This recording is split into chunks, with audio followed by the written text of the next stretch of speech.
So after some thought, simply put, we are going to stay with Thatcher Demko. We are in first place. Things are looking good. Although I should mention there are two main concerns right now. The first one doesn't exactly have to do with our roster. It's rather who isn't on our roster. Troy Stecher having a pretty good season now that he's signed with the Winnipeg Jets. I still wish we had been able to keep him, but it made sense to move on. And then the goaltenders. We have a very interesting fact. Actually, Andrei Vasilevsky is doing terrible, so he's not the only starting goalie that's struggling. Torsten Nyquist has a 17-1 record through 20 games and a .952 save percentage. He's still only an 84 overall. You can see his stats. I don't know if he's glitched, if he's bugged, what the issue is, but we might have to get him back. Like, seriously, we might have to get him back to be the backup for Mahalik when he is ready. I think he's the guy. We're going to roll with Demko for this season, but I think after that we're going to go with Torsten Nyquist. I should mention as well, Ray Makers is there and Raymond Martins is there, so we've had very, very good luck drafting goaltenders as of late in the past few seasons. Actually, we didn't even draft Ray Makers. He was a free agent signing. But yeah, that was very interesting to look over the stats and see him there. The other concern is for the upcoming offseason. Now, of course, things are looking really well for this team, but in the upcoming offseason, Esa Hall needs a new deal. DeRocher needs a new deal. Heinen, Drouin are free agents. Kajula is a free agent. Schneider's a free agent. Backlund is a free agent. Someone like Robert Karlsson, who's struggling, might have to go because that contract with someone who is struggling that much could be a killer for us when it comes down to having to sign somebody else. But we'll cross that bridge when we come to it. We'll focus on that problem when it's a direct issue right in front of us. But getting into this episode, we are simming the entire month of February. With the exception of one day here, we are simming up to this game on February 28th against the Tampa Bay Lightning. It will be a very good indicator of where we stand and whether or not we should continue to go with Thatcher Demko. Let's see if this team can continue this fantastic run of form.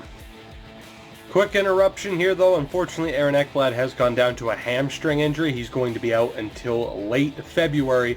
So right now, Juolevi is in the lineup. Mata and Yasina is the top pairing. They are both 92 overall. We have 4 92s. Ekblad is 1, and Esa Hall. It completes the 4. An unbelievable amount of talent, but let's move on.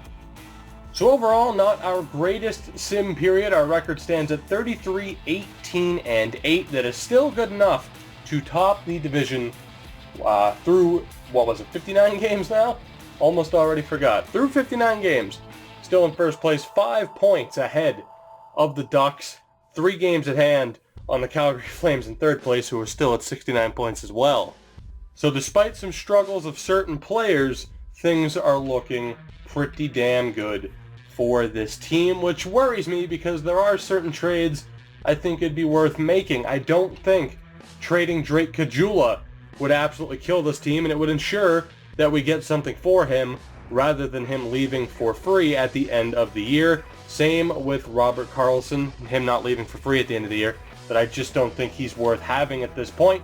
He's not having that big of an impact.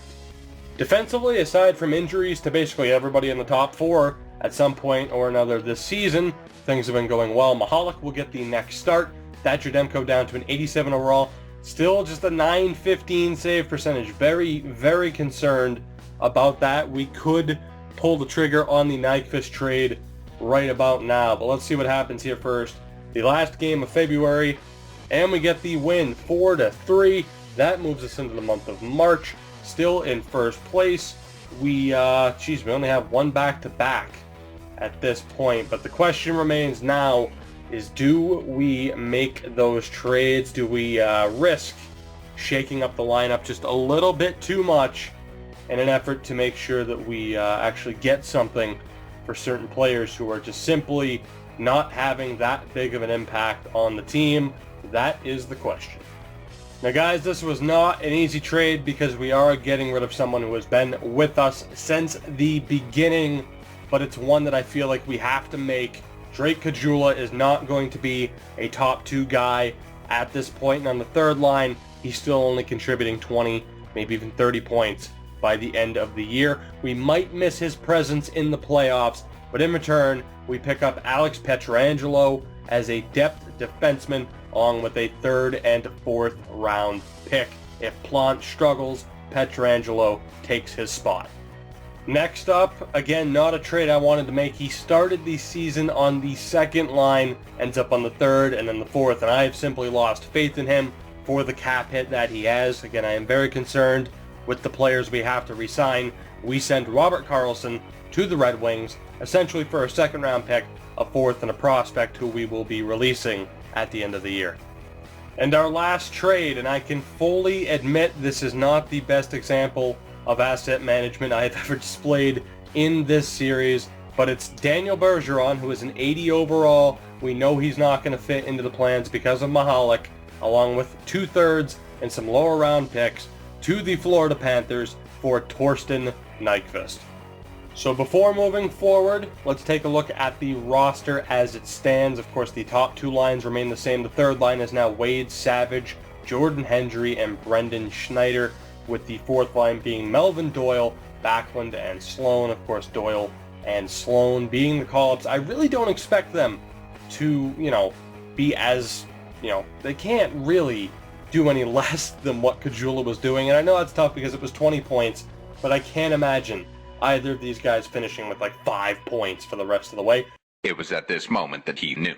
He fucked up. Maybe they will, but with the top 2 lines, the 3rd line's still really good, and the defense right now, with of course, Jesus, that wasn't English, which of course Plant is still injured, so Pietrangelo is in. This team is looking good. Goaltenders, Demko is in, Nyquist is in. Now this was very risky to send down Mahalik. He did drop an overall point.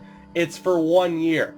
Literally, Demko is going to be traded at the draft, and it will be Mahalik and Nyquist moving forward, so we just need him to basically handle that, and then Koivisto will be the starter most likely unless we draft a goalie.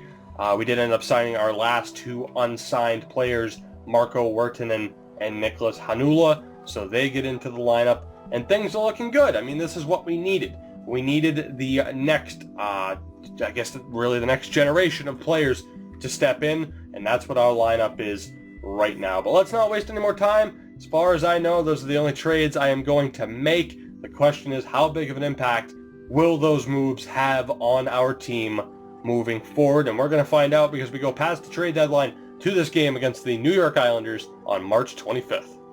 An 8-2-1 stretch through those games, 42-20-9 on the season now.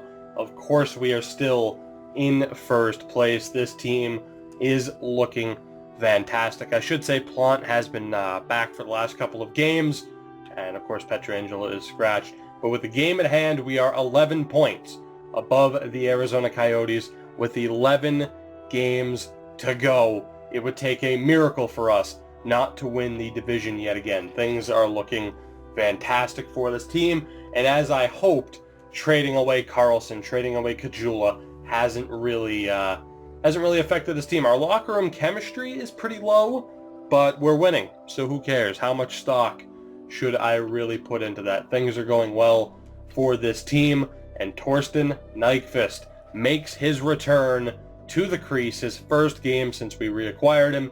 He makes his return. It's in Brooklyn. It's against the New York Islanders there, and it's a 4-1 win. So that is a pretty good feeling. Not to say Mahalik was even terrible, but we are the first team to clinch a playoff spot in our division. And actually, I'll take a quick look to see if we are in the running for the President's Trophy. Thatcher Demko still hovering at a .915 save percentage, which is still really poor. Like, that's a league average goaltending at best, or not even at best, probably at worst. Like, that's not good. That's not what we want from Demko, but needless to say, now that we have Nyquist back, I am pretty confident.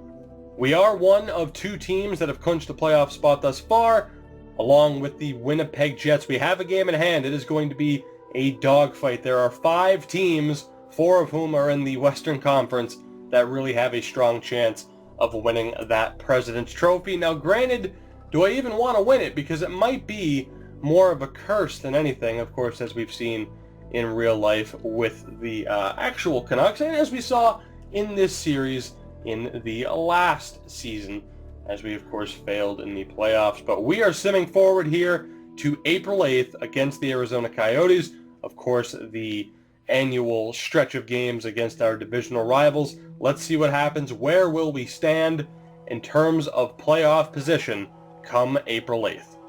Needless to say, another strong run of games. We lost 5-2 to St. Louis, and that was our only loss in that stretch of games. It's now looking quite likely that we are going to be in the running for the President's Trophy, and we could, if things go right here in these last 4 games, we could hit 50 wins yet again. Now, it won't be the, 56 we had the year before, but considering some of the players we had to trade away, that might not be a bad thing. My one concern now, as we approach the playoffs, is Alex Pietrangelo's overall has begun to plummet because of the fact that he has been scratched. Now, he is in the lineup right now due to an injury to frickin' Forsstrom. But yeah, 81 overall as opposed to an 85. I was afraid of that happening, but we have to put Plante in there. So I'm hoping, as Pietrangelo is back in the lineup, that he rebounds a little bit. But yeah, I'm sure you noticed by now, Yasina is a 94 overall. So, I mean, that's what Pietrangelo was here for. He was here for depth. I'm sure he'll bounce back if he gets extended playing time. But here we go, this game against the Coyotes. Nyquist's last start. It's a 2-1 loss, at least the last start of the regular season. You never know what will happen in the playoffs with Thatcher Demko, but Demko gets these last 3 games here, and we will quickly also, Jesus, that's not English either. Can you tell it's late? We'll quickly take a look at Doyle and Sloan, and then the race for the President's Trophy. Yeah, I was wrong about Doyle finishing under 5 points. He only has 3. Sloan has 6, so that's good.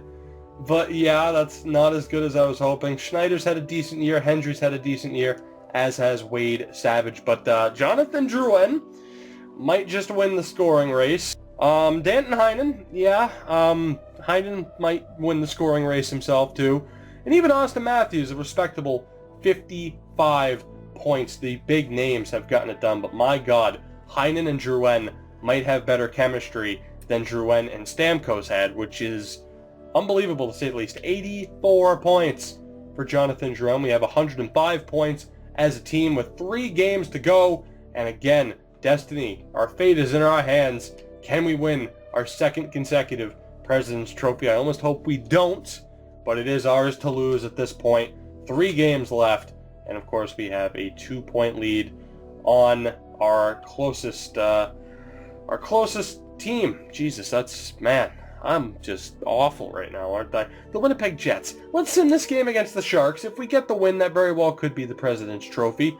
Par Forsstrom is back, so that's good. We will have to put him back into the lineup, and Pietrangelo will not be too happy about that, but it is what it is, and certain players take precedent over, say, aging veterans who I don't care too much about. But let's see, have we won the President's Trophy is the question. Considering I haven't seen the morale pop, I'm going to guess no, but we must be close. We have won the division title, obviously, absolutely killing everybody else, including Arizona, and we are so close. 1 win in our last 2 games will seal the President's Trophy for this team, and we play the absolutely terrible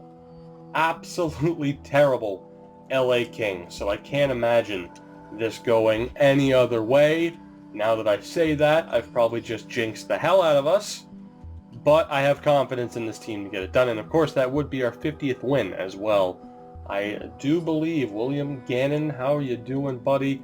Yes, big happy family. We are family. Keep winning games. Keep growing in overall, because we are potentially going to need some defensemen, because I don't know if we can afford to keep everybody we have, but we have them now, and that is what's important. Sim this game against the LA Kings. Did we win the Presidents? It's a 5-0 shutout. For the 2nd consecutive year, the Vancouver Canucks have won the President's Trophy. We've hit 50-plus wins yet again, And in the first round, we play the Colorado Avalanche. The Utica Comets might also make the playoffs. I do want to check that really quick. But we have home ice advantage to the playoffs. Jonathan Drouin finishes with 91 points, the most points we have ever had anybody finish with. But there you see 111 points for the Vancouver Canucks. Erik Karlsson and the Florida Panthers right there as well. I did not mean to back out of that. We need to look at what the Comets are doing, and they are currently in a playoff spot and will most likely make it unless they completely blow it against the Toronto Marlies. Now, normally, I wouldn't take a look at the scoring, but I'm going to now, not that this episode needs to be any longer, but let's take a look in terms of league-wide scoring and see if the scoring title did indeed go to Jonathan Drouin. Moment, drum roll, and it does. For the first time we have a 90-point getter. I don't think it's the first time we've won the scoring title, have we? I'm not sure, but 87 overall. Jonathan Drouin finishes with 91 points. Danton Heinen with 85. Needless to say, I think we made a good decision on certain players that we kept. But guys, that'll do it for this episode. The Vancouver Canucks are once again the favorites heading into the playoffs. And of course, in the next episode, we will look at what our team did in general. We'll take a look at the Avalanche, and we will begin yet another run towards the Cup. We weren't able to win 4 straight, but 4 in 5 years is not a bad accomplishment either. If you enjoyed this episode, make sure to hit that like button, subscribe for more, and to continue following this series, and of course, spread the word, and I will see you guys in the next one.